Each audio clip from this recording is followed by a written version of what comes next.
So I got another Adidas shoe in for testing, which is a brand that's really been on a roll for me recently. But this is not an Adi Zero shoe, this is just standard daily trainer, but it does have full PEBA foam. Yeah, this is the Supernova Rise 2.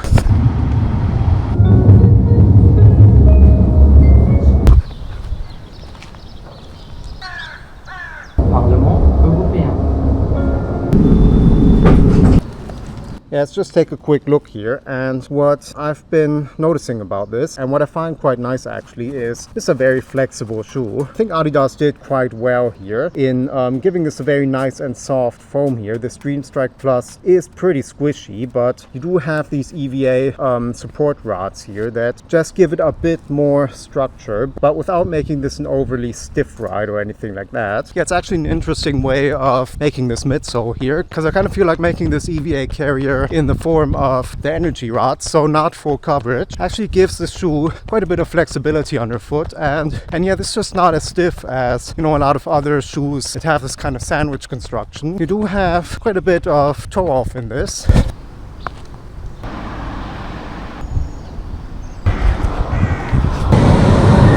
Yeah, cool. I'm actually quite liking this shoe, I have to say. I mean, okay, it's not the most exciting ride in the world, but I feel like for these kind of basic daily trainers, I mean, time will tell how much use this is gonna get, but I kind of feel like sometimes these more natural rides that just don't feel all that extraordinary is, you know, on the bulk of these easy run days, you know, actually what I want sometimes.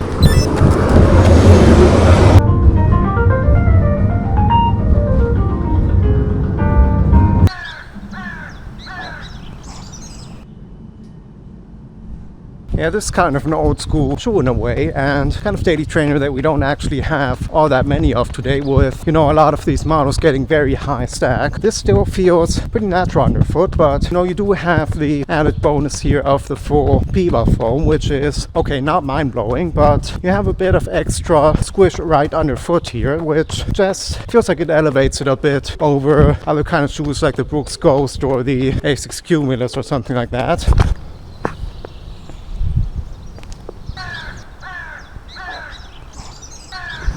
Yeah, this just feels like a very well-balanced ride, you know. It's not too soft, not too firm, not too high stack. You do have a bit of ground feel here, but it's not like you can really feel your toes on the asphalt or anything like that. It's still pretty well cushioned, and yeah, it kind of feels like a shoe underfoot that you can just go easy in, and it doesn't kind of tempt you to push the pace or anything like that. But at the same time, it's not like a max cushion shoe that, you know, restricts you to just plodding around.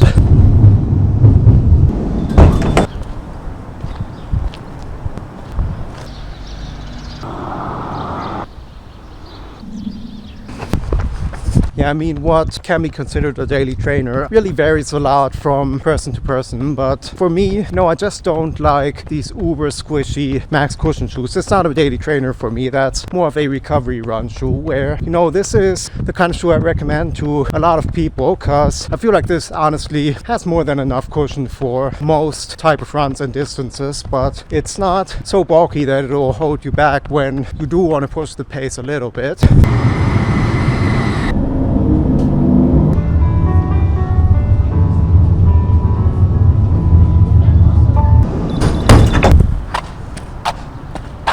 Yeah, because, you know, a lot of these daily trainers slash max cushion shoes feel very boxed into recovery runs, and I feel like this one, you know, on some days you are actually feeling good, and if you do just want to go a bit quicker, this does do that.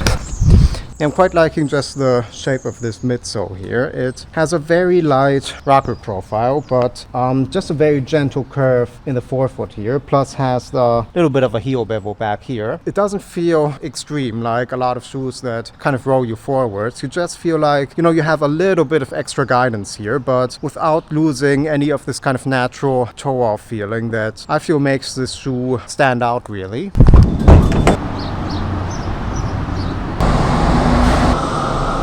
Yeah, so weight-wise, I think this is okay. This comes in at 237 grams in my size, so it's not like a heavy shoe, but certainly not uber lightweight. And for just a standard daily trainer, weight isn't all that important. Obviously, you don't want a brick-like shoe or anything like that, but it's okay if it's not uber lightweight, because, you know, it's not meant for speed.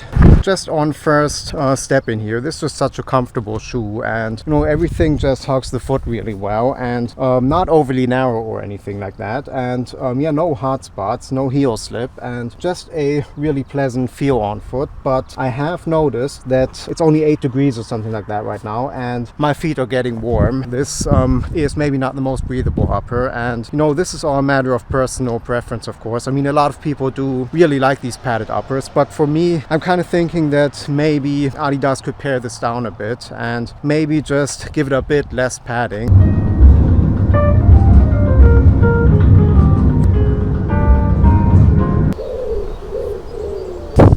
If you want to, you could call this a boring shoe. There's not exactly a lot of bounce here. There's no real energy return or anything like that. But then again, you know, it's not meant to be an exciting shoe. You know, this is built for comfort, and it's not a shoe that's designed to help you go faster.